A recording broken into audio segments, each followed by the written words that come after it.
Cincinnati's defense? A group up front that's got a wave of guys. They got a two deep that they have a high motor, and they got after us a little bit last year. You know, we played behind the sticks a bunch last year. Last year there was a lot of 2nd and 15s and 1st and 20s and stuff like that. And we can't. We got to win the early downs. You know what I mean? There was points scored last year.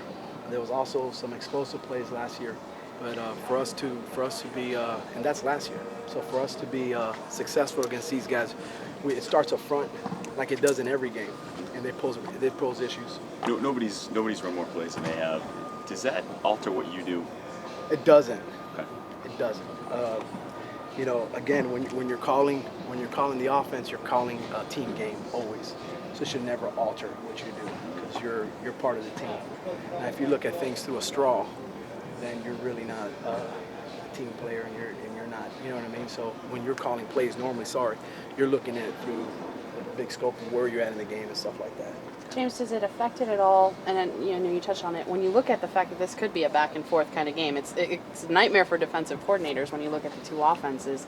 I mean, how do you guys adjust and just counterpunch when they do their thing? In any game, if the games end up that way, and it goes back the other way, what do you do when it is going totally your way defensively? You know what I mean? You take care of that defense. When it's going the other way, you know what I mean? I hate to think about it, because I don't see our defense that way, but you run your drives. You know what I mean? Nothing affects you. You know what I mean? You play your offense, and you allow your players to make plays. And that's what we believe in. We believe our players make plays, and we put an emphasis on our guys making plays.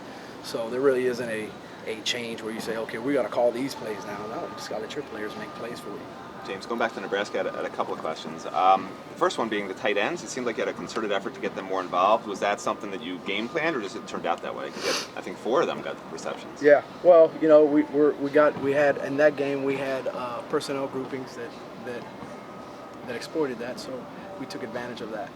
So we got them on the field, and if teams do play a certain way to those tight end sets, we will take advantage of that, or we will attack that deal. And then the other, I just had one other quick question. The decision not to go, I think you have a 5-minute offense, right? Something like that? A 5-minute offense? Where if you're trying to drain the clock at the end of a game, right, you have a big lead. 4-minute offense. 4-minute offense, sorry. Yeah. The decision not to go into that with 8 minutes left or 9 minutes left, I guess talk about that a little, because you got a pretty big lead at that point. Yeah, well, we were still playing football at that point. You know what I mean? We were still playing football. We knew we had to score. We could have went 3 and out with a jumbo set, which wasn't our strength, right? Against Nebraska. People just look at sometimes it being black and white. You say, well, you should just go into that set. You say to yourself, well, they're big, they're veterans up front, and they're very strong. What are we doing? How are we getting the best out of our players at that time? And then we didn't. We chose the other route. So we bled the clock a little bit, and that's a part of 4 minutes is to bleed the clock. But not to go completely massive and just go big on big with Nebraska, we thought wasn't a smart idea just because how big and physical they were up front. How advantageous is it that you're getting guys like Njoku and Tyree and some guys that haven't, great. They're getting involved now and catching passes? Yeah, it helps you out on Tuesdays, because you come back on Tuesdays and you know that they have something to build on. You know what I mean? You know that they're coming into Tuesday with a confidence that they didn't have last Tuesday. No matter how much you boost it up, game confidence is huge. So it helps you on Tuesday, and then it carries over towards the week, and then it affects the next Saturday. I also wanted to ask you about the offensive line. I think they've allowed 3 sacks this season, and you jinxing us right now? No, I'm just saying what they have allowed. But okay. How do you think they've done? We weren't sure coming into the season. I think it's it's always their fault, or it's their I think it's a combination of everything. I think the backs have done a great job. I thought they've stepped up and they've handled their roles. They're a group that's going to have to brawl all year long. They gotta be brawlers all year long. They gotta protect that quarterback, and then it's on the quarterback as well, to get the ball out. So I think as a unit they've handled that sack situation pretty good. 3 sacks, It's pretty good. Are you still seeing the same level of competition, for jobs that you were, in the Oh my preseason God. and the first couple You weeks? guys aren't allowed out there, right? No. Okay. Not for very long. Well, yeah, they're competing their tail off right now. That's Just gotta the make you culture happy, they have obviously. right now. Yeah, it's the culture they have. To ask specifically about one of the linemen, your thoughts on just Alex Gall and what he's been able to do this season. He's a guy that's improved every game, and he's now this game right here he's got to have a major improvement. Because he's going to go after guys. Guys are going to come after him that have high motors, and they're kind of built like he is. They got low center of gravity. They're strong. So he's got to make a jump from Nebraska to this game. We've talked about defensive players. Obviously, you guys are going to be down to 2 safeties and targeting. We've talked about that from the defensive side. Do you address that at all from the offensive side? Targeting? Yeah. No. You know, What do you mean? Like, offensive player can be called for targeting too. Do you yeah, just mention it and I go over focus it? in on catching. Yeah. We rarely work tackling.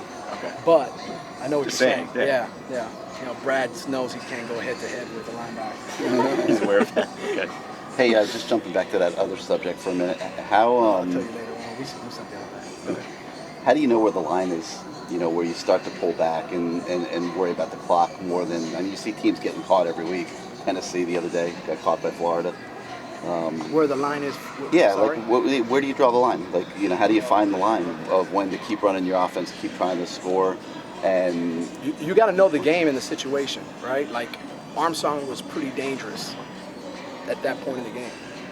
I'm peeking over there, and he gets away from like 2 tackles. I'm not even going to get into with guys are being draped all over those guys, and he rolls out to the right and he shoots a 65-yard bullet down the sideline.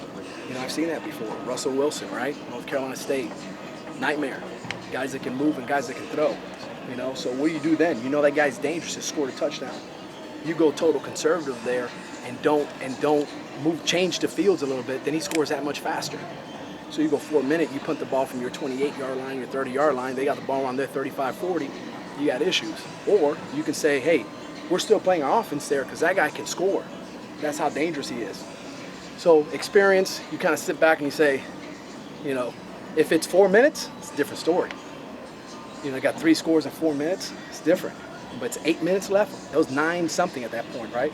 I looked up, I remember telling Coach Scott, I said, man, there's still a lot of time on this clock for that guy, Is there ever a situation where you have a 12-point lead and you don't go for 2?